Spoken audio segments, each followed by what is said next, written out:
Bonjour, bienvenue dans ma bibliothèque. Nous sommes à Montréal le 29 décembre 2013. Mon nom est Bruno Lalonde. Tout à l'heure, je réfléchissais à Job, à l'expérience singulière de Job, qui est, si ma mémoire est bonne, le dernier texte que les sages de l'Ancien Testament ont retenu. Me semble-t-il, l'Ancien Testament se conclut par le livre de Job. Il faudrait vérifier.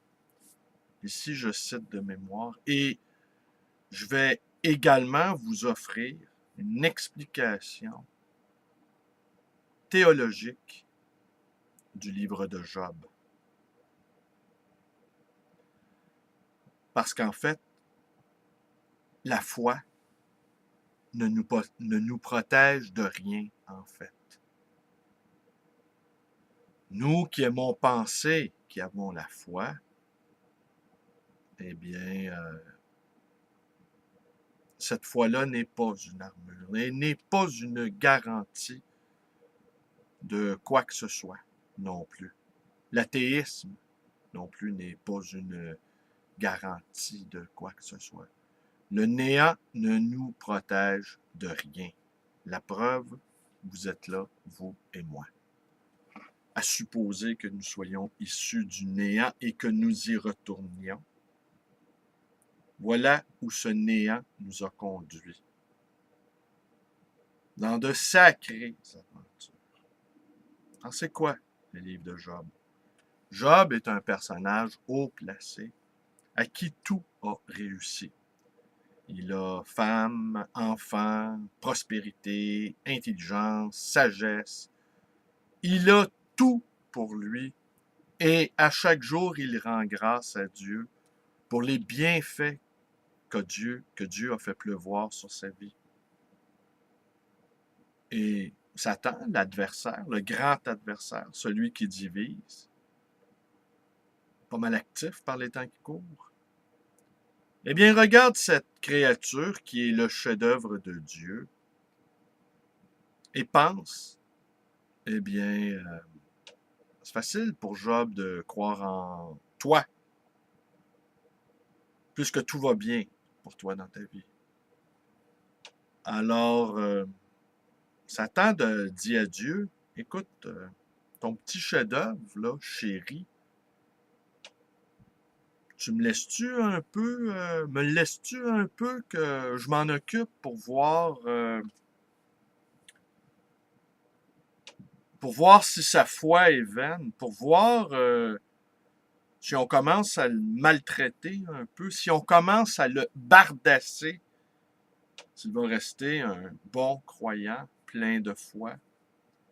Alors Dieu lui dit, bon d'accord, je te le confie, fais tout ce que tu veux avec lui, mais ne le tue pas. Alors vous connaissez la suite. Job a tout perdu. Ses enfants, sa famille, sa fortune, sa réputation. Il a tout perdu et on le retrouve sur la paille, de là l'expression, se retrouver sur la paille. Et on le retrouve donc sur la paille en train de continuer à prier Dieu et à le remercier de ses bienfaits. Jamais il ne se révolte. Et c'est là que Dieu intervient. Dieu en a assez de lui. Et on pourrait s'attendre qu'au terme de toutes les épreuves que lui a infligées le mal, que Job se retourne contre son Créateur et l'invective et l'insulte et l'abreuve comment on dit ça déjà, donc, pas d'imprécation, mais de malédiction. Eh bien non, Job reste impavide au milieu de la tempête et continue de remercier Dieu. Et c'est là que Dieu intervient. Il lui dit, et il lui fait la morale. Parce qu'au fond, Job, en étant resté un croyant au milieu des épreuves, n'a pas fait preuve de tant de foi que cela. Et c'est là que Dieu le morigène et lui dit, et il lui donne un cours d'astronomie. T'étais où, toi, Job, quand j'ai fait l'univers, quand j'ai créé les étoiles, quand j'ai fait actionner l'aube? Tu étais où? Alors, voilà. Comme quoi, non seulement il ne faut pas se croire à l'abri de quoi que ce soit, mais toutes nos certitudes et nos foi et nos pensées même, au fond, sont soumis à l'aléatoire. Et c'est quand on croit qu'on est vraiment bien qu'on est au pire. C'est quand on croit qu'on possède quelque vérité que ce soit, que nous sommes dans l'erreur.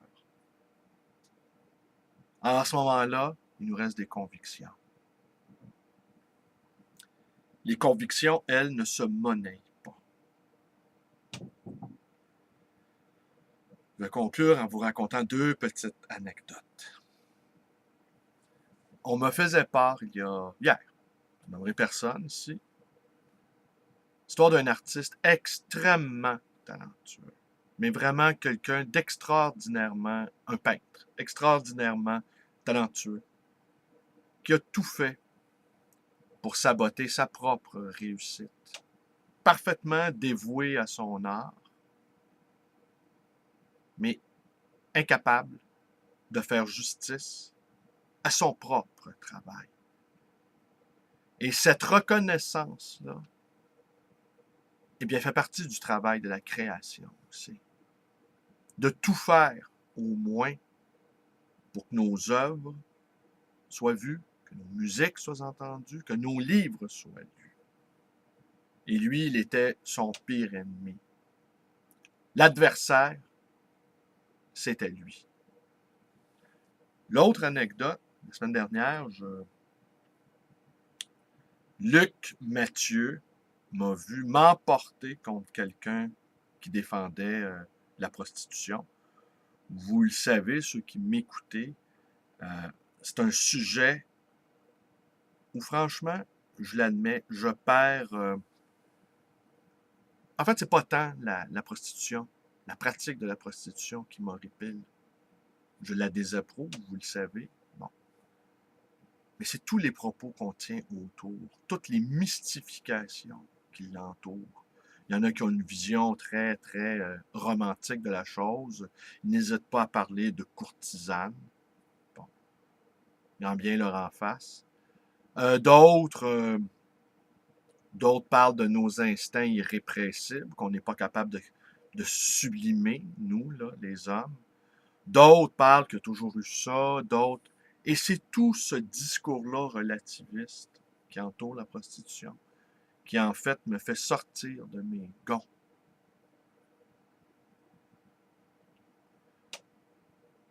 Il y a des sujets qui fâchent vraiment. Et quant à moi, on ne les aborde pas rationnellement. Il y a des questions qu'on ne peut aborder avec sérénité. On se rappellera, il n'y a pas si longtemps, Magnota, qui a tué quelqu'un, qui a abusé de lui sexuellement, qui a posté ça sur sa page, qui a posté ça sur YouTube, pas sur YouTube, sur une autre chaîne. Je me suis pogné aussi avec des gens qui l'ont regardé, cette vidéo-là.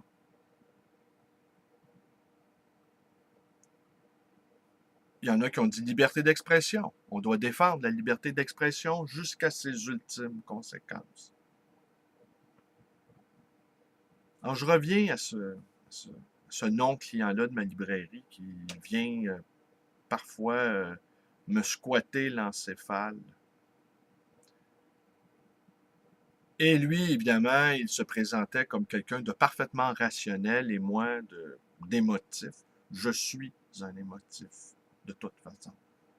Et quant à moi, si on me reproche ceci, pour moi, je considère que rien de grand et d'essentiel et d'important ne se fait sans émotion. Alors, quelqu'un qui va me reprocher ceci, eh bien, il est dans le champ, quant à moi. L'émotion, c'est hyper important. Alors là, lui, se prétendait du côté de la raison, de la logique, de la réflexion et patati patata. Et à la fin, il nous a avoué qu'il avait eu à vivre dernièrement, un homme d'à peu près 60 ans, qu'il avait eu à vivre dernièrement un grand chagrin d'amour, que l'amour de sa vie l'avait quitté.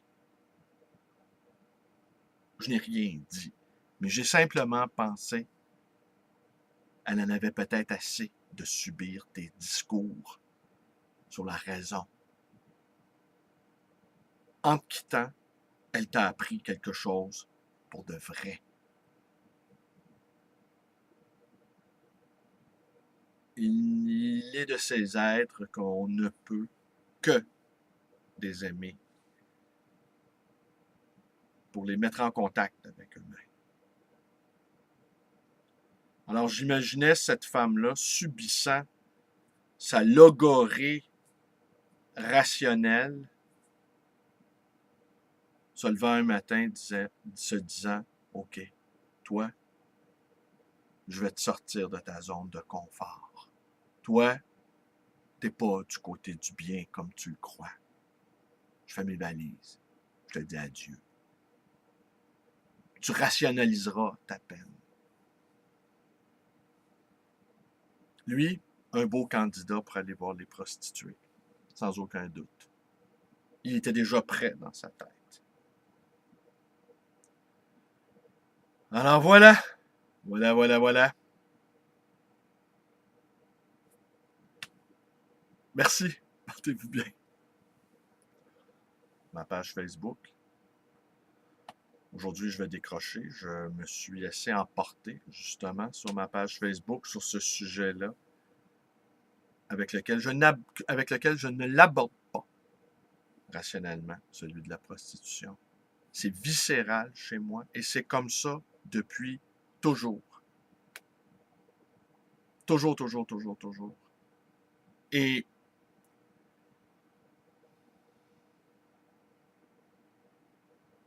comment je vous dirais ça, donc?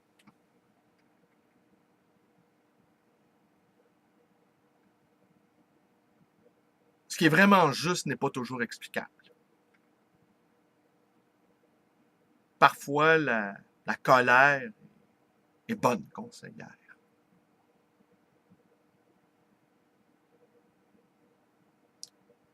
Oui, donc ma page Facebook, ma librairie d'occasion et d'ancien, le livre voyageur. Euh, mon numéro de téléphone, 514-736-0999. Et vous pouvez également me rendre visite à cette librairie. Allez, ma chaîne, tout ça. Allez, portez-vous bien. Bonne journée. Je vais essayer de relaxer un peu, là.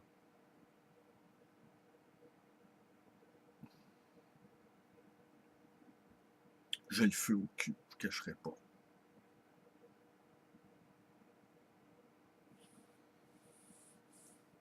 Il y en a qui comprennent ni du cul ni de la tête, mais surtout du cul.